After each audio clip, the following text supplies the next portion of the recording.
Hi everyone, working on a box of, as you can see, these are all beaded nymphs.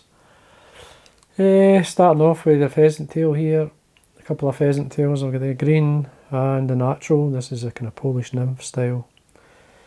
This one, just a grey red tail, just quite a grey looking pattern, dull type of fly with a highlight.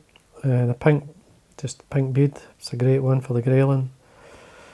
I've got a caddis pupa really. The other thing I'm working on as well is 3 different sizes, 3 different weights.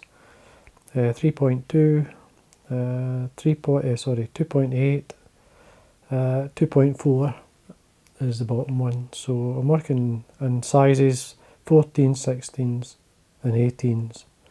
These are the kind of main sizes that I would probably use. I'm actually tying this box for myself, which is a rare thing. But I'm going to be tying this one, this fly, especially for this is my kind of like go-to March Brown pattern when the March Browns are coming off, or even through the season. I'll use this fly and it's as rough as you can get. It's not what you call super special. Now you could tie it with a gold rib or a clear rib as I'm going to be using. You can tie it with a copper bead, which is this is a copper bead, or you can tie it with a gold bead, or even a brown bead. It's up to yourself. Different colours depend if the water's been hammered. Sometimes you've got to dull the colour down a wee bit. But copper's a great colour. I've always caught well in copper. But anyway, quickly tie it. Show you how to do it. Thread colour. I'm using a Uni. This is a light Cahill. You could go yellow, you could go orange, which suits it as well. But the light Cahill is one of my favourite. So we start at the eye. I quickly run down. Now this is the medium size one. This is basically a size 16 with 2.8mm. I'm using the full and bill. This is the tungsten bead I'm using, this one. It's 2.8 on this hook.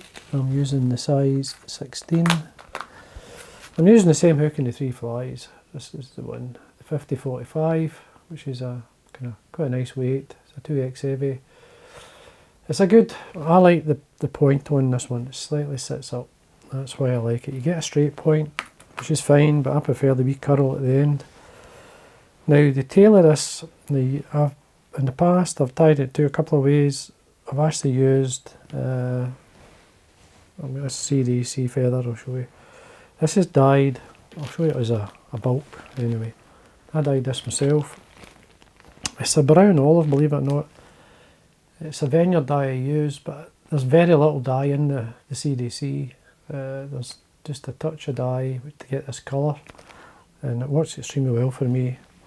So if you're going to dye your own, now I'll put a link below as well where you can buy this dyed. You can buy this as well. You can buy it yourself if you can't dye it, obviously. So anyway, as I say, sometimes what I'll do is in the smaller feathers is just tie these on as tails, just to use them up. But in this one I'm actually used Coq de Leon fibre for the tail. This is a fiery ginger, which is it comes from a saddle I've got from Whitings.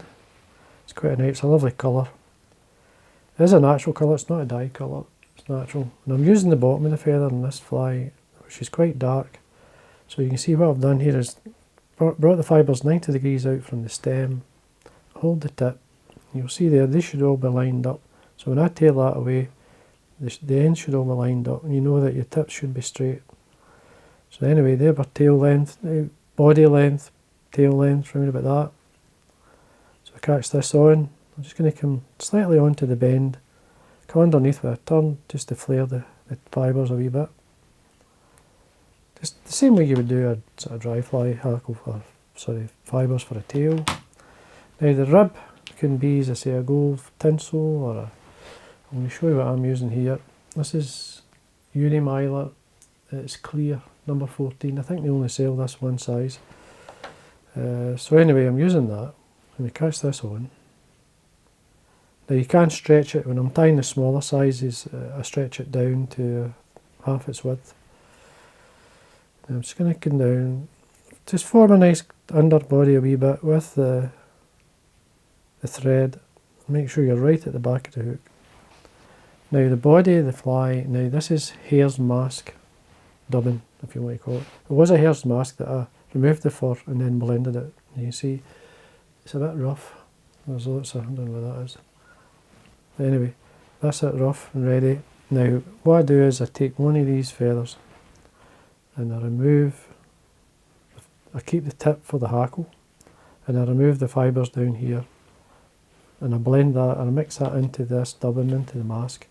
Now I usually just trim it away. You could tear it off, but sometimes you get these wee curly bits coming off the stem. I don't like them. So I'm going to trim it away against the natural flow of the fibre. To show you in a second. And I'm just letting it fall on my desk here. So what you're left with is this, which is quite a good looking thing as well. You could, I don't know, you could, there's 2 or 3 things I've tried with the past. I've wound this to get a nice herald, but anyway. There's my hackle, so that's ready for the front. So there's the dubbing there, there's what I trimmed away. There's my mask fur, just grab some of that. And then I just, through my fingers, you can, I usually sit down and maybe do a lot, but just to show you, then I just blend this. It's like a 50-50 if you want to call it. This is easily, I catch throughout the season in this fly, a great pattern. And I've even caught a salmon on this fly, so I've caught sea trout, lots of, just a great colour. It's a colour that you can't go far wrong. Now I've got some of the dubbing, I'll just lay that on my desk. Slide it up. Now this is where you can be as thin or as thick as you like, because you can be. You can beef this fly up. Curl away this. So what we do is we just lightly start it off. So we've got it on our thread and it's just loosely put on, and then we can tighten to it to form a shape. So we can then feed it in, work the way up. Just keep working away. Tear about a thorax length away from the bead. Then remove it. Put that on your desk. Just back a turn here just to tidy this up. Now, originally I'd have obviously a gold rib, or in this clear wrap, or the clear violet. I would just combine it up, but what I like to do is get a amber or a coloured, yes, is yellow, there's the colour there. There's lots of, any colour, any yellow, just to highlight it. You can do it in other colours as well. And then we wind over this. It gives it a lovely yellow hue, which you're looking for. Nice and tight. Secure it in. Trim away. Now there's our hackle.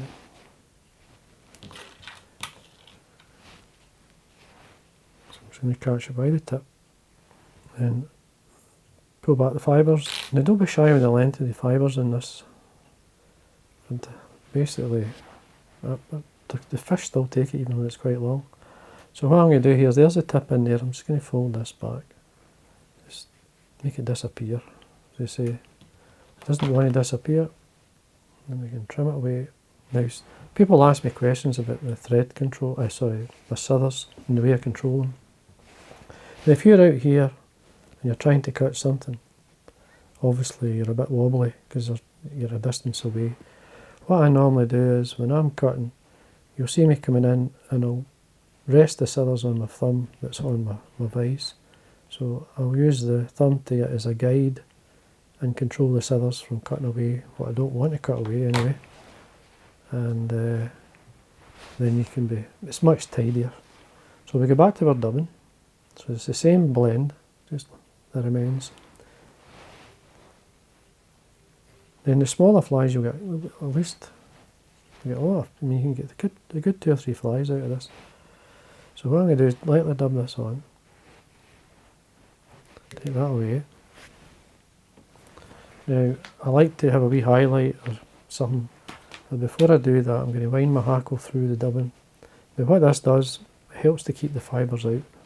So if you wind through the dubbing like this, you'll see the fibres sitting up. And in the water, that helps to keep them alive and gives your fly that bit more movement rather than flat. So once you've caught it in, tidy up. Now, the bead I'm using is not slotted. Normally you'd use a slotted bead on a jig hook. I like the normal ones. You can use that. I mean, any of the two. I mean, I've got plenty of these beads, so I'm quite happy to use that. Now, as I say, I like to highlight sometimes with an ultraviolet or a UV type dubbing. You could blend this into the dubbing as well, but I'm going to put this in the front. I have a wee drop. Now that's, sorry, I should show you. This is the Tactical Microflash Dub UV. This is the cinnamon. Right, now the cinnamon, I don't even see it, but it throws that olivey colour. It's a really nice colour. Now you just lightly dub this on to tidy up. So you do it. You could add others like gold or something like that, or something as well. So you just put that in there, and it's reasonably loose, it's not too tight. Run the thread through it. Now just draw back anything going forward. Now the way to tie off is to run your thread, run the varnish down your thread, come in with a few turns just to take them away. So now there's a puddle of varnish in there, if you want to call it, or a wee reservoir of varnish. Then put finish, and there you go. You can see my hackle's got a wee bit flat, but what I'll do is I'll add a wee bit of heat to it. All you do is I'm just going to add some heat so you can see the shape. Because I've wound through some dubbing, it will sit up. And you'll see how it's going to sit like this. That's how it's going to sit in the water. It's going to pulsate, it's got a lot of movement. It's got the right type of colour. And as I say, these fish really, really well for me. And but you can't go wrong with this type of colour. And the beads, when I'm working on it, it's quite hard to see here. To zoom out a wee bit so you can see. And it's common sense colours. Now if you to stick with this type of fly, now I'll be tying a selection of flies in this style. Like pheasant tail, I'll have a pheasant tail body and a kind of hare's ear CDC. And that's what I've been doing on these. Both for trout, I mean, I do catch a lot of trout in this one, but I mean it's very good for grayling. It just depends on when you're fishing. Grayling love bright colours times. Sometimes you'll fish this when things are quiet. It just encourages the fish to take.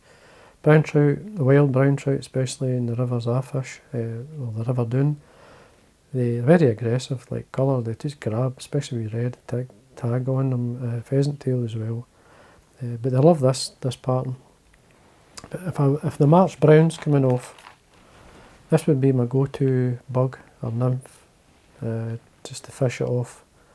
So the bend or even a dry, or if you're Euro nymph fishing or style, you can't go wrong with this fly. So I'll just zoom in again so you can see it. It's rough and ready, like, if you think that, I mean the leg length, don't worry about that leg length. That there blends into the fly and the colour's right. Movement's there and you can't go far wrong. So anyway, I hope you enjoyed that, and again, thanks for watching.